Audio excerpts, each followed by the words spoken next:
வணக்கம். இன்னைக்கு நம்ம வெயிலுக்கு இதமான உடம்புக்கு குளிர்ச்சி தரக்கூடிய வெந்தய குழம்பு தாங்க எப்படி செய்யறதுன்னு பார்க்க போறோம். இந்த குழம்பு எங்க அம்மா எனக்கு சொல்லி கொடுத்த அதே மெத்தட்ல உங்களுக்கு சொல்லி தரேங்க. வாங்க அதை எப்படி செய்யறதுன்னு பார்க்கலாம். ஃபர்ஸ்ட் வெந்தய குழம்பு செய்யறதுக்கு தேவையான மசாலா வறுத்து எடுத்துக்கலாம். அதுக்கு 1 ஸ்பூன் சீரகம், 1/2 ஸ்பூன் வெந்தயம், 1/2 ஸ்பூன் மிளகு, 1 ஸ்பூன் அரிசி, பச்சை அரிசி, புழுங்கல் அரிசி எதுனாலும் எடுத்துக்கோங்க. இப்போ இது எல்லாத்தையும் வறுத்து எடுத்துக்குவோம். ஸ்டவ் ஆன் பண்ணி ஒரு பாத்திரம் வச்சிருக்கேங்க. இப்போ இதில் போட்டுக்கலாம்.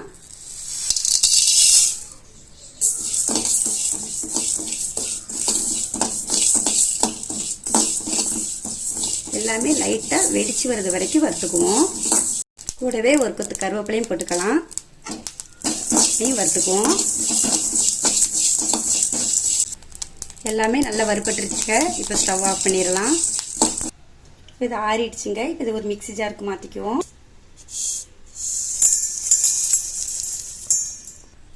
இப்போ இதை நல்லா பவுடராக திரிச்சிட்டு வந்துடுவோம். பாருங்க, இந்த அளவுக்கு திரிச்சா போதுங்க.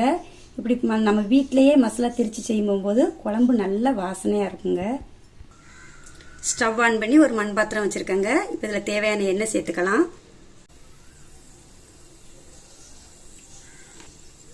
நான் நல்லெண்ணெயில் தாங்க இந்த குழம்பு செய்கிறேன். நல்லெண்ணெயில் செய்யும்போது குழம்பு நல்ல மணமாக இருக்குங்க. எண்ணெய் சூடாயிடுச்சுங்க. இது கூட 1 ஸ்பூன் கடுகு உளுந்தம் பருப்பு, கடுகு பொரிஞ்சிருச்சுங்க. இது கூடவே 1/2 ஸ்பூன் வெந்தயம், 1/2 ஸ்பூன் சீரகம், 2 காஞ்ச மிளகாய், 1 கொத்து கருவேப்பிலை எல்லாமே நல்லா பொரிஞ்சிட்டுங்க. இது கூட 10 பல் பூண்டு சேர்த்துக்குவோம். கொஞ்சம் வதங்கட்டும். இது கூடவே ஒரு கைப்பிடி சின்ன வெங்காயத்தை கட் பண்ணி வச்சிருக்கேங்க. அதையும் சேர்த்துக்கலாம். சின்ன வெங்காயம் சேர்த்து செய்யும்போது குழம்பு நல்லா இருக்குங்க. உங்ககிட்ட சின்ன வெங்காயம் இல்லைன்னா பெரிய வெங்காயம் 2 சேர்த்துக்கோங்க. வெங்காயமும் நல்லா வதங்கிடுச்சுங்க. இந்த அளவுக்கு கண்ணாடி பதத்தில் வதங்கினா போதுங்க. ரொம்ப கோல்டன் கலரில் வதக்கிக்க வேண்டாம். இப்போ இது கூடவே ஒரு துண்டு கட்டி பெருங்காயத்தை பொடி பண்ணி வச்சுருக்கேங்க. அதையும் சேர்த்துக்கலாம்.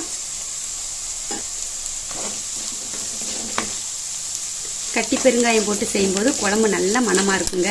உங்கள்கிட்ட அது இல்லைன்னா ஒரு 1/2 ஸ்பூன் பெருங்காயத்தூள் சேர்த்துக்கோங்க. இது கூடவே பழமாக 2 தக்காளி கட் பண்ணி வச்சுருக்கேங்க. அதையும் சேர்த்துக்குவோம். சேர்த்து நல்ல தக்காளி குழஞ்சி வர்றது வரைக்கும் வதக்கிக்குவோங்க. கொஞ்சம் உப்பு சேர்த்துக்குவோம். கொஞ்சமாக கல் உப்பு சேர்க்குறேங்க. இப்படி செய்யும்போது நல்ல தக்காளி குழஞ்சி வெந்து வரும்.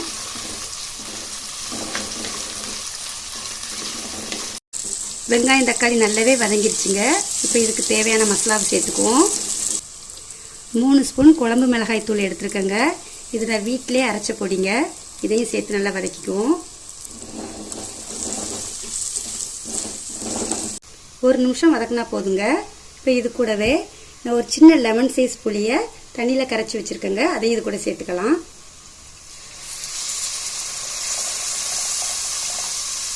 இப்போ இதை நல்லா மிக்ஸ் பண்ணி விட்டுக்குவோம்.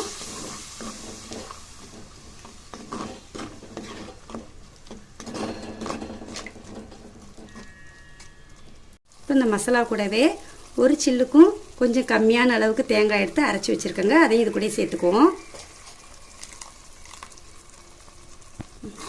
இதையும் நல்லா மிக்ஸ் பண்ணி விட்டுக்கலாம். இப்போ இந்த குழம்புக்கு தேவையான தண்ணியை சேர்த்துக்குவோம். ரொம்ப தண்ணி ஊற்ற வேண்டாங்க. அப்புறம் கெட்டியாகி வர டைம் ஆகும். இந்த குழம்பு கொஞ்சம் கட்டியாக சாப்பிட்டா தான் நல்லாயிருக்கும். பார்த்து ஊற்றிக்கோங்க. இதில் தேங்காய் விடாமலே இந்த குழம்பு செய்யலாங்க. தேங்காய் விட்டு செய்யும்போது கொஞ்சம் குழம்பும் கூடுதலாக கிடைக்கும். டேஸ்ட்டும் நல்லா இருக்குங்க. இப்போ இந்த குழம்புக்கு தேவையான உப்பு சேர்த்துக்கலாம். ஃபஸ்ட்டு ஏற்கனவே போட்டிருக்கோம், அதனால் பார்த்து சேர்த்துக்கோங்க. இப்போ இந்த குழம்பு நல்லா கொதிச்சு வர்றது வரைக்கும் வெயிட் பண்ணுவோம். இடையிடையாக கிளறி விட்டுக்கோங்க.